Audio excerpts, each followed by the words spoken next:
What's up, everybody? It is I, of course, your girl, Miss Crystal Marie from Barrio Love ODs, and I have none other than the beautiful, the one and only Elvia Cadena, right? Elvia Cadena, yes. Cadena, there we go, Cadena. Cadena. It's all Sorry. good, girl. I get called Elvira Cardenas, Elvira Cadena, everything.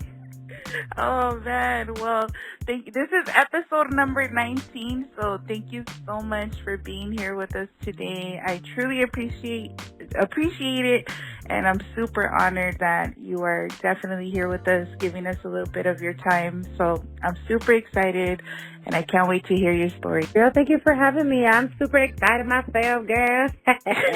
Thank you for letting me be episode 19. Actually, 9 is like one of my favorite numbers, so it's actually my favorite number. So really, I'm like, okay, 19, right? It was meant to be.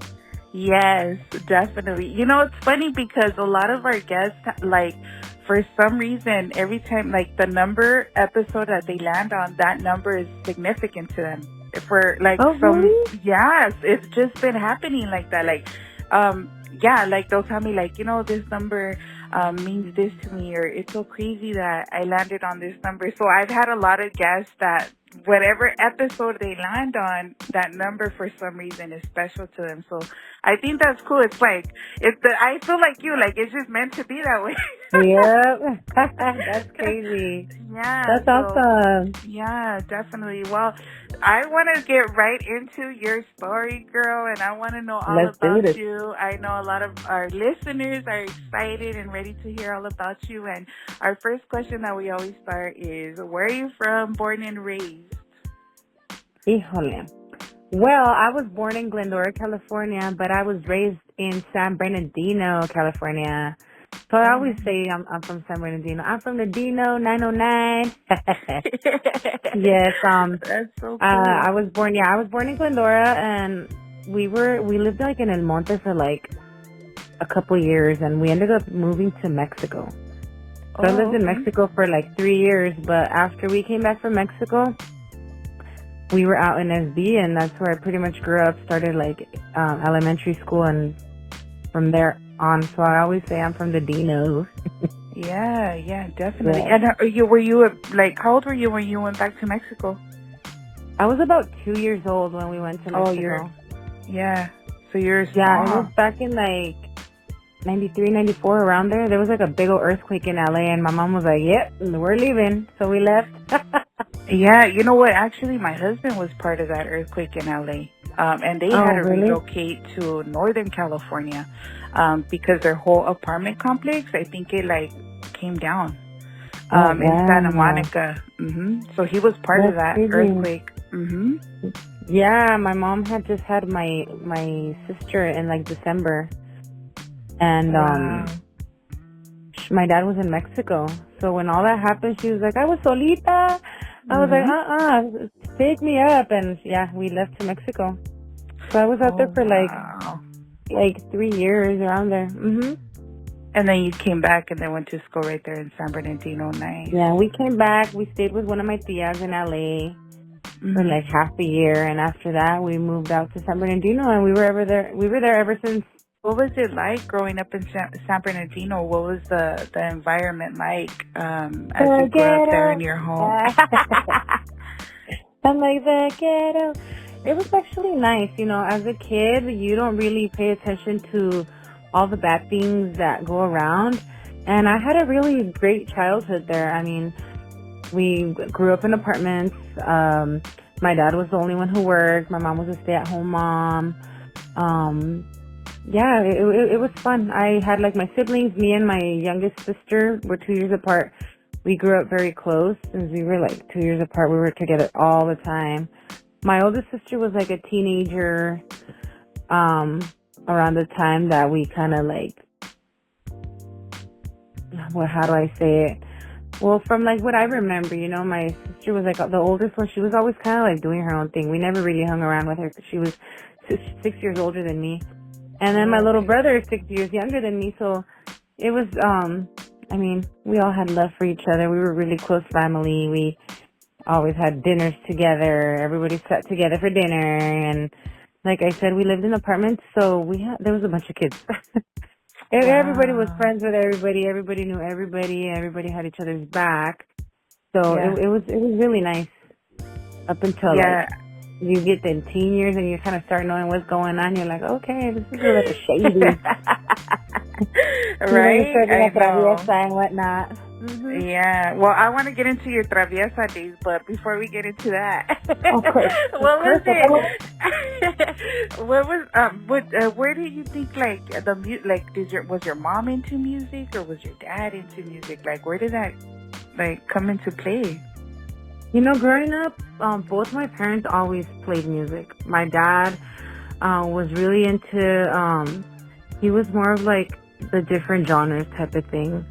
My mom was more of like the rancheras, Rocío Dúrcal, Chayito, cello, that kind of music. And of course, they liked the oldies, but they had the Spanish oldies. So they had like my mom listened to like Los Pasteles Verdes, Los Ángeles Negros, a bunch of Wow. different genres. And then my dad, on his side, he introduced me to like the 50s doo-wop, but in Spanish. So we had a Nice. lot of let's see, like Under the Boardwalk, Bony Maroney. But in Spanish, you know, it's Popotitos, Fue en un Café. There was a really popular band called Los Teen Tops, and they sang all that like 50s rock en español, and that's what like my dad kind of showed me. And you know, it was a little mixture of everything. The cumbias were always there. Yeah. So yeah, I grew up listening to a little bit of everything. I got into the English music later on, like in my teens, because my parents are both born in Mexico, so my first language was Spanish. What part of Mexico are your parents from? I didn't know nothing. My mom is from Durango, and my dad is from Guanajuato. Really? Yeah, and they met in LA in el baile. Wow. You know, my father, he was born in Chihuahua, and my grandfather's from Durango, and my grandmother is as Oh, well. Yeah. Have you ever been out there? I have. We used to go as kids. We used to go every 2 years. So like the first time we started going, I think I was around 10. We went when I was 10, and then again when I was 12, and then again when I was 16 or 17, around there. So no, I'm lying, 15, because I had my quinceañera out there. Really? In And Durango? then yeah, no, we would go to my dad's side, so we would go to Oh, Guanajuato. okay. But Okay. we did travel to Durango a couple times. Okay. How's Durango over Different. there? So where my mom's from is nothing but dirt. Really? Yeah, I mean right now, yeah, there's more pavement and the streets are fixed a little more. Like we've seen videos, and my mom visits with my dad all the time. But back then when I went, it was like nothing but dirt. Small little town. They had the little placita in the middle. And yeah, it was dry and dirt. That's so dope. So you grew up going to Mexico, traveling back and forth. Nice. And when do you feel that like you started, like you said you were a teenager when you got into music, more into the English music because you were raised listening to Spanish music, right? Yeah. When you started getting into the English music, what kind of music did you start getting into? So this was around like middle school. I'm like what, 12, 13, 14, and I had an older sister, so she was like, 18, 19, around there. Even before that, because I remember listening to what she used to listen to, and around that time she was like 16, I was like 10. MTV was the thing to be, the thing to do. So I was really into like Alicia Keys and Christina Aguilera, Selena. And this is all because my sister would bump this all the time. Her favorite was like Christina Aguilera.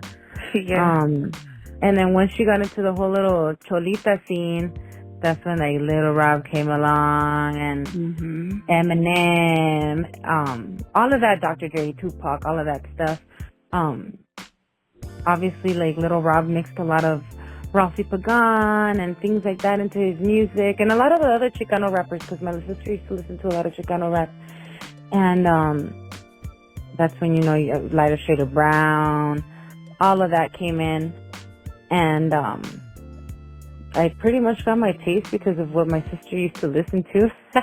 Yeah. I used to just listen to, you know, she was a big music person, so whatever she bumped, I listened. And then eventually I was like, I started getting my little taste of, like, the things that I liked. And I really loved Alicia Keys at that time. And MTV came along. And then once I was in high school, that's when Amy Winehouse came along, Etta James, all of that.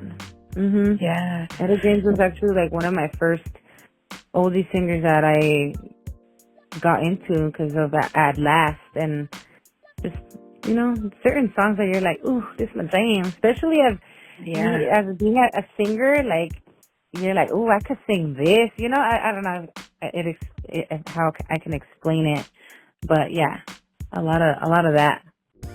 When do you feel that you started, like, playing with your voice or knowing that you could sing? Was it just like because you would hear the music and you would sing along to, like, Etta James? Because you have a very strong and powerful voice, which I can see the resemblance to, like, strong, powerful voices like Etta James. Like, did you, by singing those songs, do you feel like you discovered your voice, or did you know since you were a little girl you had you had a voice? Thank you. Thank you for that compliment, darling. I actually started singing really little. I was always, since I can remember, I was like that one kid that my family would always be like, Elvia, canta. Or, Elvia, we'll give you $1 if you sing this. Or, Elvia, I would imitate, like, Shakira, Vicente Fernandez, Laura, you know, like, I would just play around with my voice. And, yeah, as being little, I remember, being that kid that, oh, canta, she sings, canta. And then once I started getting a little older, I started getting a little shy about it. So I would be like, no, don't tell them, stop. It's embarrassing. But my parents saw it, like, right away, and they put me and my sister, like, in the church choir and things like that. My dad saw it. And they bought us a karaoke machine, and it was on. Does anybody in your family sing besides you? Really? Yes, I grew up listening to my mom sing. My mom was always singing when she was cleaning, when we were at family parties. If there was, like, a mariachi or a banda or anything, right away everybody was like, Yoli, ven a cantar, and Yoli, and there was my mom singing. And at home, you know, cleaning up, and then I would join her. My little sister would join her. We all sing. Really? And I also have, like, on my mom's brother sings and plays the guitar. And then on my dad's side, one of my tios, one of my dad's brothers, he had a band growing up as well. It was more of, like, that Spanish, like, conjunto type of music, and it's just everywhere, like, with my family. So it runs in the blood. It runs in the blood, girl. Wow, that's so cool. So when do you feel like you started getting confident, like, in singing, like, where you're like, hey, I have a voice, and not being shy anymore, like, to really sing? This was like now in my 20s. Really? Because, yeah, I mean, I grew up being in the church choir. That's where I, you know, kind of started, and I was like, okay, I got this. Obviously, my choir director thought good of me because she would always make me do the solos and same thing. So I started off in the kids choir. And even the kids choir, my choir director was like one to always put me to do, like, solos and things like that. Like, they saw it. And then later on, when I turned into, like, a teenager, they had the teens choir, and the director right away was like, when you turn 13, you're coming with me. When you turn 13, you're coming with me. And yep, I turned 13 and I left to the teens choir. And same thing, my choir director was always, like, putting me to do solos and, you know, like, help this one with the note or with the key or la la la. And I would, and when we would have, like, little trips here and there, she would like have me singing in the van, um, sing this one, Elvia, and sing that. So, you know, you kind of start loosening up. But then I was still very, very shy when I had to be up there in church and like it was my solo. Oh my God, it was like the worst. Freaking like nervios. Yes. It was just like, I'm in the spot, and it was just like nerve wracking.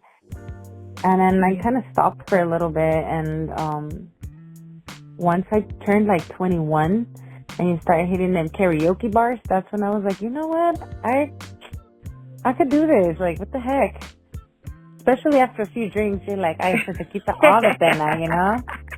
Yeah, And I know. my friends were like, come on. And we started going to more karaoke bars and things like that. And the response from people would always be like, wow, like, what are you doing here, you know? And that's when I was like, okay, well, okay, I got a little something. And yeah, it was like in my 20s when I kind of like started trying to like be out there more and not be shy and be more confident, and yeah. Yeah. And where like who do you feel like was the influence to your voice? Like what artist or who did you like listen to that you feel like this is like where you were like, is it you? Did you get inspiration from any artists? Did you like who were you inspired by? I just think listening to all kinds of different genres, you catch a little bit of everything. And it just becomes a part of you. And I mean, I just sing and it just comes out like that. Yeah. I don't know how to explain it's powerful. Your voice is, I mean, powerful. I mean, I think there's voices that like, artists, that, you know, they sing good. But when you find an artist that's powerful and that like gives you like chills, that's you. Thank you. Yeah, thank you. I tend to do that to people, honey. Yeah. That's right. No, thank you. I think it's just... Go ahead. Sorry. I think it's just like a little bit of everything that you get to listen to, and, you know, you sing it, you get used to it, and yeah, it's just a little piece of each singer that I really like and you really enjoy, and the genres and all that. And yeah, I can't really sit here and be like, my favorite is just this one. No, I like everything. Mm-hmm. And I think that's good. I think like as an artist, right? Because it's not just like one specific genre or one specific artist, but just the fact that like Spanish music, English music, and different, has, been able to, you've been able to get a little bit from everything, and use that for your voice. That's amazing. And I think that's what sets you apart. That's awesome. How did you, from going to karaoke bars, how did you get into like recording, like getting into like music? Like, okay, I'm doing karaoke bars, but how did things, get started for you? So we're going back to the church days. So when I was in choir at our church, we had a kids choir, we had like the adults choir, the teens choir, and they had like the mariachi group. So it was like a bunch of kids doing mariachi. So sometimes the misa, like I grew up Catholic, so the misa would be depending on who landed on what day or whatever, like the schedule was, they had a mariachi.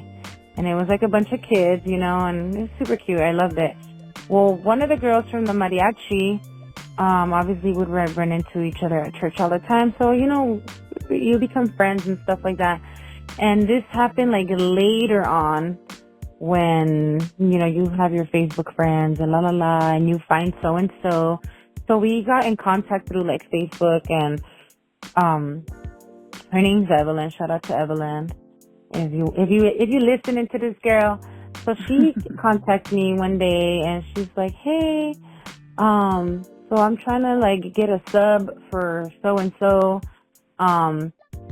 She's like, I'm in like a little trio. She plays the violin and sings as well. And she's like, it's me, I play the violin.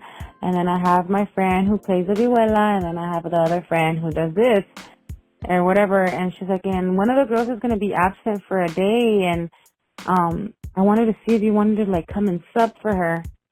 He's like, you know any rancheras or mariachi or things like that? And I'm like, of course, you know, my mama sings all this, so I got You're this. like, I got And this. yeah, so she's like, send me like 5 songs that you know and la la la. And I'm like, cool. So I'm like, oh, I know this one, this one, and this one. And I went over to her house. We had a rehearsal, and I was like, okay, we're going to go to this restaurant on this Sunday, and I'm just going to sub. And at this time, I was just kind of like, well, I don't play any instruments. She's like, it's fine. I'm going to play a track, and I'm going to play my violin over it. Other homegirl's going to play her guitar over it. And she's like, and you just sing and, you know, clap and whatever. And I'm like, cool. But around this time, I didn't know how to, like, interact with the crowd. You know, I would just kind of sing and smile and stand there and, you know, dance. And she did all the talking and all of that. And we did that for a little while. So I kind of got used to it. I started getting the little hang. We would do like quinceañeras and weddings and anniversaries, and it's just like a little trio like that. Eventually one of the girls left, so it was just me and her. And then eventually, you know, it ended up like we just split. She started doing her own thing, and I'm like, well, what am I gonna do? Like, what's going on here? She's like, girl, you're more than capable of doing it alone. And I'm like, I am, huh? She's like, yeah. So I just made my own business cards for myself. I kept promoting myself on Instagram and trying to get myself on, you know, Facebook and by word of mouth and things like that. And I sang at this Mother's Day thing here in Riverside, in Casablanca area. And it was like for the baby boomers, you know, all the older folks. And they had me sing some mariachi in the beginning. I sang like by myself with tracks, and then like the other half hour I sang with like the actual mariachi. And after that they had a band. And when I was done singing, one of the caterers, she walked up to me and, you know, she introduced herself, and she's like, I'm part of Oye Tu Radio, located here in like San Bernardino and Riverside area, la la la, this and that. We would love to have you. And I'm like, cool, hit me up, you know? And then from there, like, it kind of like opened up some opportunities. So shout out to Connie and Mon B. Henley, Oye Tu Radio. They invited me over to their radio, and they were like, do you sing anything else other than like mariachi? And I'm like, oh, of course. And next thing you know, I'm like singing an oldie. And they're like, oh my God. And from there, it just went on. I joined the Midnight Cruisers band. Shout out to the Midnight Cruisers, Rich G. And it went from there. Then later on, I met Charlie from Round 2 Music. I signed with him, and that's how we released, shout out to Charlie Perez. That's how we released my album Nostalgia and a few of the songs that I have out on digital platforms and my videos and all that. Wow. So once you got connected, did like actually Moni B, we have her on an upcoming episode. We just connected yesterday, yeah. So I'll be having her on the podcast as well. But awesome. Once you like, did you ever imagine like that, you know, that little girl in the choir to now, like everything you're doing, like did you ever imagine, what'd you feel like when you started getting like first started getting all the recognition that you were getting and everything? Like, what did that feel like for you? It was exciting. It was kind of like nerve-wracking, but it was exciting because I'm like, oh wow, people, like the response from people and people actually like being there and supporting, and it's a really, really good feeling. I was happy, and at the same time, like, what's going on? Like, is this really happening? Oh my God. But yeah, it was that kind of moment. Because I mean, growing up, I always enjoyed singing, and I always would tell my parents, like, ay, un día when I get older, I'm gonna sing, you know, I'm gonna be a famous singer. Like, that was always in the back of my head. Wow. We would be like at Stater Brothers, and you know, they have the magazines, and I remember seeing Alicia Keys on the magazines and be like, mira ma, esta morena, she sings so good. And when I get bigger, I'm gonna make a song with her. Watch, and when I get older, I'm gonna make a song with her. And those were just like little things that I would say, little my little dreams that I had, and it's just random to see that like slowly everything's coming together. And even when I was in choir, to me that was like a big thing, being at church, performing for like the church festivals and all that was like fun to me. It's like what I liked. I didn't go to like a regular high school. I went to a charter school, so we didn't have like drama or any of those activities or classes, like what do you call those classes? Like the music arts or the electives. We didn't have none of that, so it was just pretty much go get your credits, do your work, y vámonos. So all of that I did all of that in church. Yeah. At church, like all of the activities. I was in folklorico, all of that. My parents were like, "Oh, well, at church, we gonna put you in something." Yeah. So that, and it helped. It helped a lot, especially the people who were around me, like my choir teacher and my parents. My parents have always been ones to like, "Oh, mi hija canta," and "Oh, yeah," and like, "Ven, mija," and like putting me in the spot and like, "Come on, do it. You got this. You can do it. Don't be shy," and being very supportive. So that helped a lot. I think what's beautiful about your story and what caught my attention is how you're like, when you started singing with your friend and going to the restaurants and doing that with her, and then how you said you guys ended up splitting up, but you were left with, what do I do now? Like, and I think you were like at a pivotal moment in your life where you could have either said, okay, well, this is where it ends, right? Like, okay, well, this is all. But the fact that despite that you still believed and said, no, I'm sure it was scary for you. I'm sure it's like, when you're doing like a project with somebody for so long, and then, it's scary when you're left with it. Like, okay, well, what do I do now? But you still pushed through that, and you believed in yourself that you can do it, and you made your own business cards. I think that alone is inspiring, because a lot of times people can just give up, and say, okay, well, this is as good as it's gonna get, and that was it. But no, but you're like, nah, I'm gonna believe in myself, and I'm gonna go get this, and I'm gonna do this, and look at you now.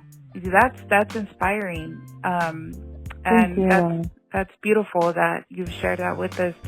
I think like I can share, like similar, like with Barrio Levodis, when I started off the project, and then it was kind of like just handed to me, and it was like, oh Lord, what do I do now? Like, what do I do? Like, it's scary, but you have to push through, in those scary moments, in those times when you're like, man, I don't know what I'm going to do. I don't know, but I'm going to push through. And that's where I feel the blessings come in, when you push through that. And that's so awesome.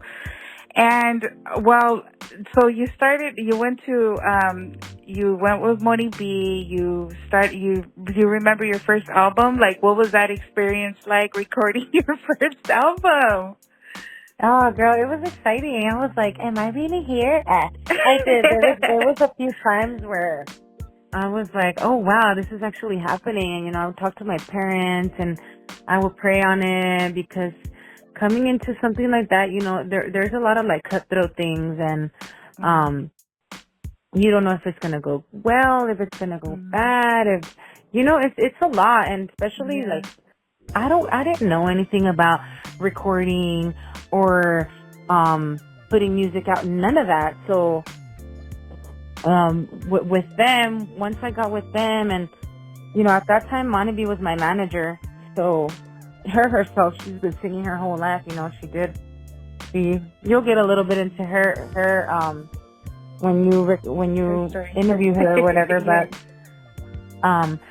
she helped out a lot in me getting used to certain things and how to do it, and with the label as well. You come into like this partnership with people, and you gotta grow into like a team, and it was really exciting. It was like, man, and this is happening. I'm actually like putting music out there. Before that, I had already recorded like a little projects with friends. You know, I have friends who are into the music, and I slowly, you know, I there's music out there that nobody's ever heard, but it's out there on SoundCloud. Shout out to Samuel James. I recorded a lot of things with him, and once I started actually, you're signed into a label and you're gonna be releasing music. It was like something that just started happening quick. We're gonna do a video for this. Tomorrow you have, let me see your calendar. You're gonna be singing here. And I'm like, oh wow, cool. And then I was also with like the Midnight Cruisers, and it was just fun, you know, to be able to be in a band, and then to be able to do like my own solo thing and perform, and like people loved it. I got to like get creative, and like I wrote my first single on Forbidden Fruit. It was just exciting. It was really exciting, and great experience, you know, to learn from and to keep pushing forward with. What did your parents say when? Oh, my parents were like volados. Mi hija, la cantante. No, they're really excited. You said what? I said your mom must have told your dad, "Sí, so famosa, mi hija." Yeah, mi niña. No, they were really excited, and obviously they don't freaking speak English, but I'm like, mira mi canción, and I'd play it for them, and they loved it, and it was just, they're always been very encouraging. And I remember my dad, I would take my dad to some of my gigs when I was like doing the whole mariachi, to some of the whole mariachi things. I had like my laptop with all my tracks, and I'm like, Dad, cuando voy a empezar, press play, y cuando acabe, pause it. And he'd be right there in the back with my laptop, you know, trying to like, you know, like, you just press and play, pause and play, and that's all you gotta do, Dad. And he's like, okay. And he was always so happy to like join me whenever I could bring him along. I'm like, vamos, papá, me acompañas, and la la la. And he started talking to everybody. And I could just see like the big old smile of proudness in his face because his daughter, you know. So it was really. My parents have always been so like, oh, my baby. My mom too. You know, my mom, she's always loved singing, and she's like, you know, I always dreamt with her, it was like the mariachi, the ranchera stuff, you know. She's like, canta con el mariachi and la la la. She's like, and looking at you, it's like my dream come true. Like, you made my dream come true. Sure. And I'm like, Mother, don't tell me these things because I'm gonna cry. Yeah, no, I'm sure. I'm sure it was a proud moment for both. Like, just, and I think maybe because how you said, since you were so little, like, they just, you know, kind of like spoke it into existence, you know, and just to finally see it now, like, I'm sure over, like, it's, you know, fills their heart, you know, with joy. Do you remember the first time that you actually, like, had a big performance? What was that like? The first big performance I had, man, to me, the biggest performance I've had was, I think it was like 3 years ago. I opened up they had a show, like a tour going on called Catch You on the Rebound. And it was like Bretton Wood was like the headliner. They had, they had like a bunch of the Sacred Souls, Quiñones, Mariah, all these great artists, and I got like to have like my own little 15-minute set. But hey, to me, I was like, oh my God. And that was like my first big, like, wow, I'm freaking here singing, like, dang. I was tripping. I was like the happiest, like, I even thinking about it right now, I get like, I was really excited and hyped about that day. Yeah, I could imagine. That was like my biggest. And because not only that, but you're also a mama. What'd your kids say, like, to know that their mom is going to be performing with these artists on tour? Like, did your kids say anything? Well, my little one, when I started getting into the singing, I was like I did the whole karaoke stuff at the bars, but when my friend hit me up for the mariachi and all that, I was actually like pregnant. The first month, you couldn't tell. Like we had the matching like folklorico outfits with the big skirts and the flowers, and you couldn't really tell at first, when we were doing like these private parties and the restaurants and things like that. But once I started getting like really big, that's when I kind of like stopped a little bit, and that's when the whole split happened around there. And then I had my little one. She's gonna be 9. We kind of did it for a little bit, and then eventually we split, and then that's when I was like, well, what am I gonna do now? And then I kept going, and my oldest daughter, she was like 6, 7 around that time, so they didn't really like, oh, my mom sings, sometimes they will show up to my restaurant gigs and, oh, my mom's singing, like they're used to it. They didn't really think anything of it, just like, oh, mi mom canta, But now that my oldest, she's 15, and, she's like into the scene, and she likes the oldies, and she likes this, and she likes that, and I get to take her to some of these events sometimes, she's just like, oh, wow, like, dang, my mom, like, you're gonna sing with them, Mom? And it's pretty cool to like, bring her along and, let her experience all of that.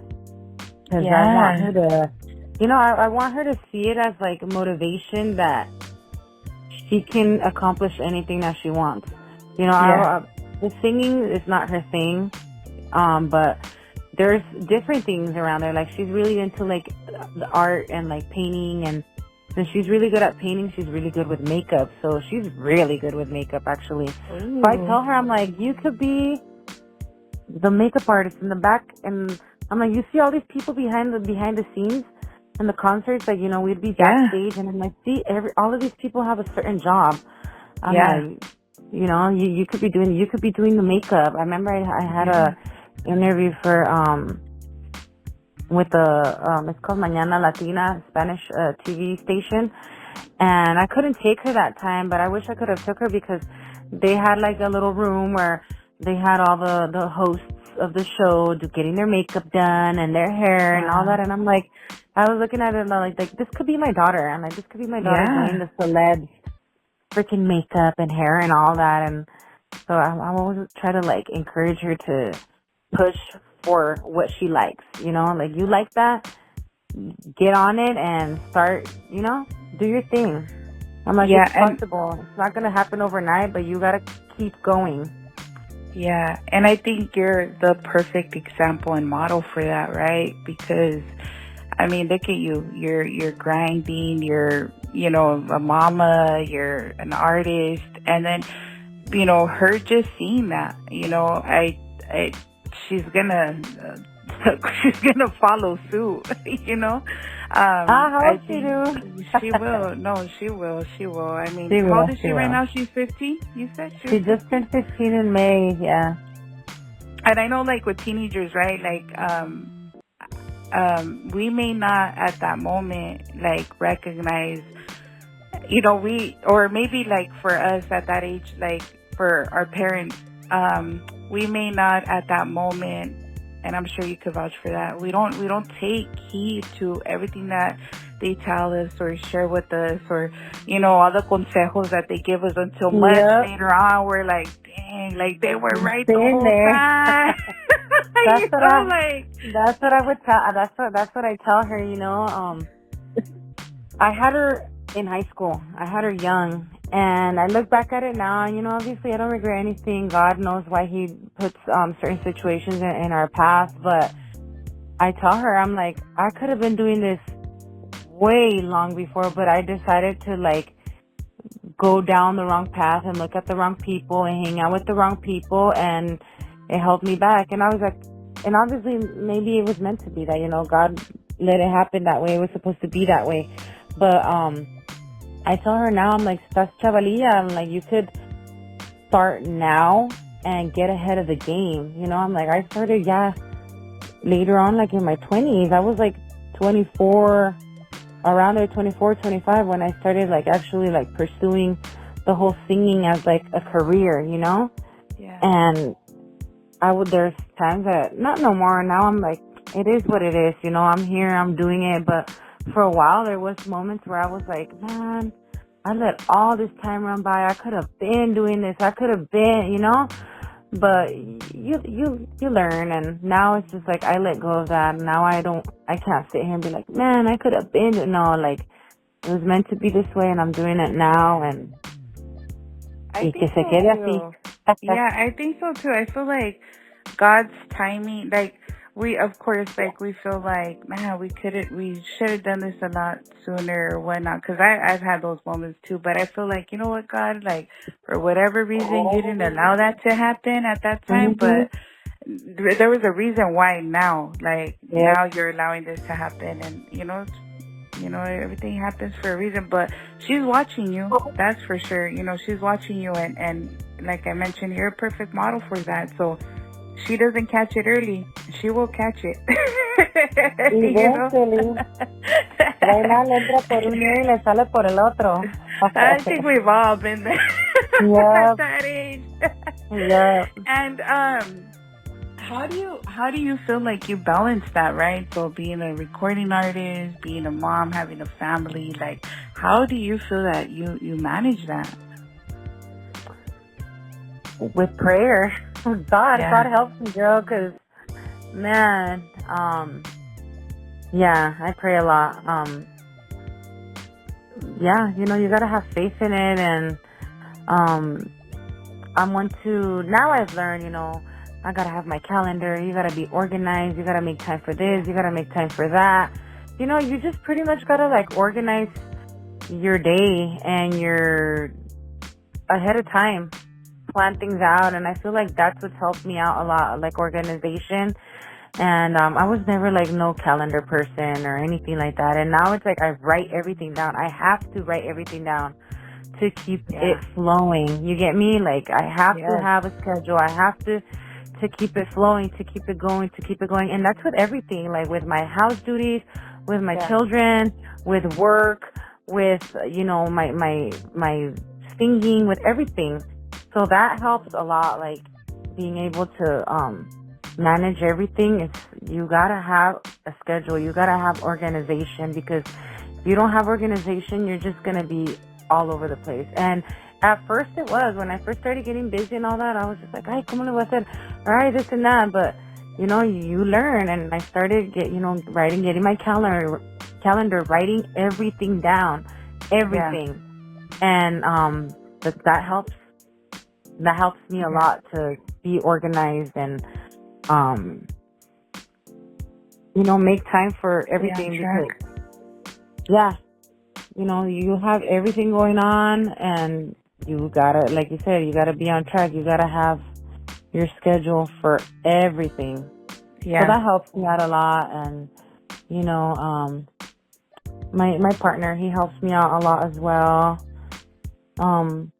You know, at your surroundings, people around you, you know, my parents have always had my back with, oh, yo te cuido la niña, or, you know, my kids' dads, they've always been like, oh, you know, well, I'll watch the girls, or things like that, and that helps, you know. It's always to have, it takes, like how they say, it takes a village. It really does, you know. It's not just me doing everything, no, like my girls' dads help out, my parents, my sisters, you know, with whatever that they can, and I'm grateful for that. I think everybody who's rooting for me and helping me, because I'll be stressed out right now, girl. Growing gray hairs and whatnot. Well, yeah, it's hard. I think it's not hard. It's definitely challenging. I think like even like for the interview, right? I'm like, hold on, Elvia, I'm getting back from football practice.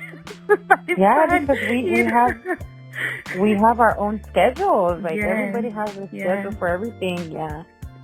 Yeah, and I think like it's But you know what? That's like the awesome. I think that's why I say like somos mujeres chingonas because like Claro que sí. like we have lives like how you said like you're a mom like you're an artist and I'm a mom like I do the Yeah. interview but behind that once all that's done like we're wives, we're moms, like we're Mm-hmm. and it's Criadas, challenging. sirvientas, everything, yeah. Todo, ¿verdad? Babysitter, Ándale. everything. Yeah. But you know what, man? Like that's the awesome thing about it. That no matter what, like how Elvia said, no matter what, like if you're dedicated and you want to do something, you're gonna find a way to do it. You gotta, Mm-hmm. like you calendar it in. Like now, I even tell my son with like I've been working with him with time management. I go, hey boy, you're 13 years old, man. I go, like you Yep. gotta work on this time management stuff. Now you have a phone, Mm-hmm. like there's like a calendar on your phone, like there's now apps that you can download. Like we gotta figure this out. Yeah, it's true. Yeah, so but that's awesome. That's so cool. Do you have any new projects that you're working on right now, Elvia, or I anything that? actually am. It's been since like February of last year that I released. There must be something from Friday, Saturday, and Sunday. Mhm. Shout out to Round Music, Elon, the rock and roll gangster. He's featured Hey. on that song. That's the last song I've released, and it's already been over a year. I am no longer with Round 2 Music, so that's why it's been taking me a little longer to like release anything because now it's like all me, you know? Before you Okay. have your team who's investing in you, doing everything for you, you just gotta sing and show up, you know? And Yeah. now it's like, now I see it, now it's like, okay, I'm doing everything. I'm paying the musicians, I'm paying this. It takes a lot, it takes a lot of time. I am working on some originals and some covers.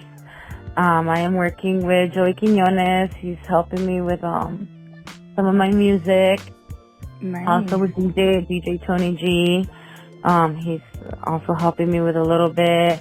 I don't want to say too much. I don't want to jinx it for myself. But somebody said, don't spread the good news que te echan ojo.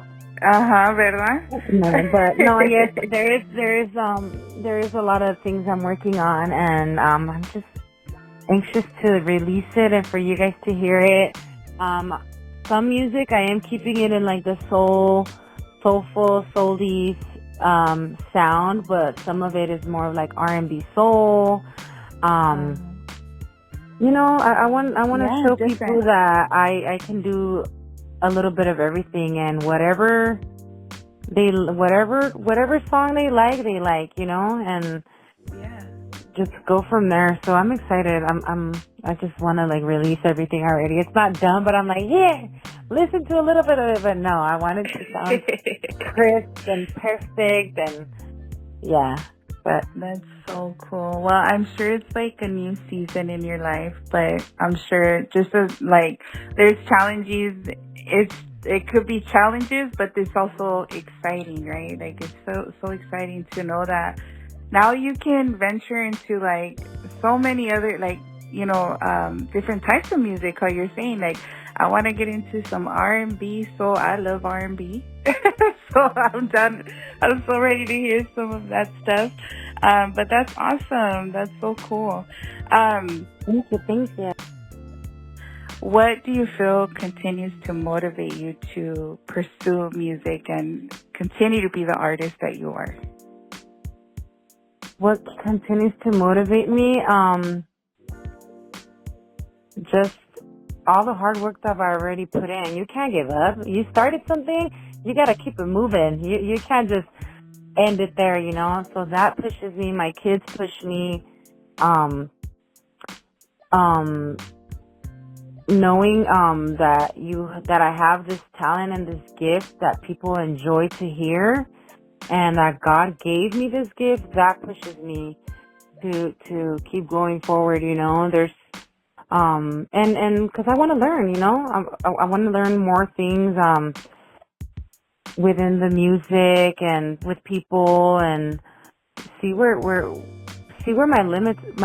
See, the sky's the limit. So I want to reach to that. I want to reach to my full potential, and that's what keeps me going.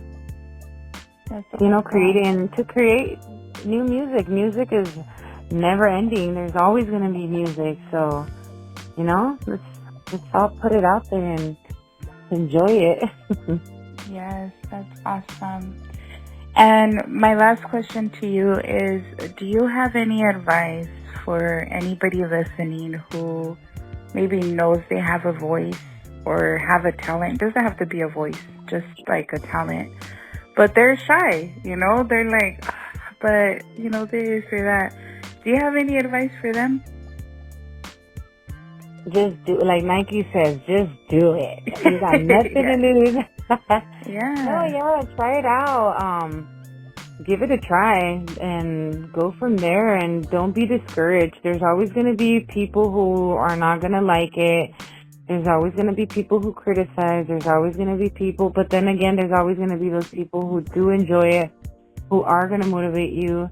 And you just got to think of, you got to be, how do you say that word? You got to be not self-centered. Think about, like, what's that word? You just got to think about yourself. Yeah. Mm-hmm. Yeah, I got to think about yourself sometimes and stop worrying so much about what everybody else is going to say, You got to have that confidence in yourself and push yourself. That's just what it is. You got to push yourself. Because everybody else could tell you, oh, do it, but it's up to you. So you got to push yourself and give it all you got. Yes. Nothing's going to stop you, but you got to try. Yeah, that's what I always say. The worst thing that could happen is, like, at least you could say, hey, I tried it and didn't work, pero no te quedaste con la duda.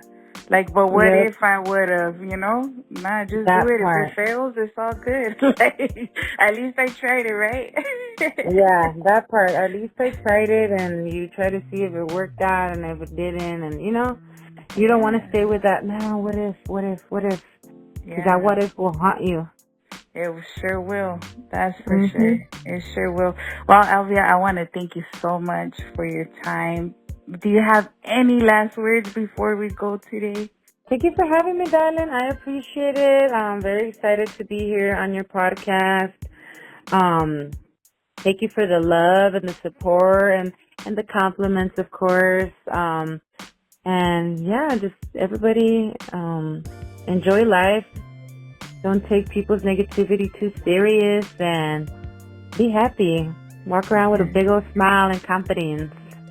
Yes, definitely. Do you feel like we left anything out or anything you wanted to share? Girl, I could go on for days, so don't tempt me. I feel the same. I feel like I could have so much more stuff, but I don't want I think if we have to, we got to do a part 2, right? Of course, girl. Anytime. Let me know, and I'm here. Thank you so much. Again, thank you so much for your time, Elvia. I definitely am a fan of you. My favorite song from you, I know it's kind of, my favorite one is Have I Sinned in Spanish. I bumped that. My husband, I think, is like, I'm already, change it up. I'm like, tú cállate. Oh, yeah. Shout out to DJ Cazell Industry Music Group. I did that project with Industry Music Group, Have I Sinned, English and Spanish, and come and get these memories as well. So shout out to DJ Cazell. Awesome. Music video and song, girl. You did it. Thank you. All right. Well, if people want to look you up, I know you're on Instagram, any other socials, YouTube. Yes. Make sure you guys follow me on Instagram under Elvia Chain, Spotify, Facebook, YouTube, Elvia Cadena. And yeah, that's about it, girl. TikTok, Elvia Chain. Yes, TikTok. All right, guys. Well, that does conclude episode number 19 here on the Barrio Love ODs podcast, and we'll catch you on the flip side.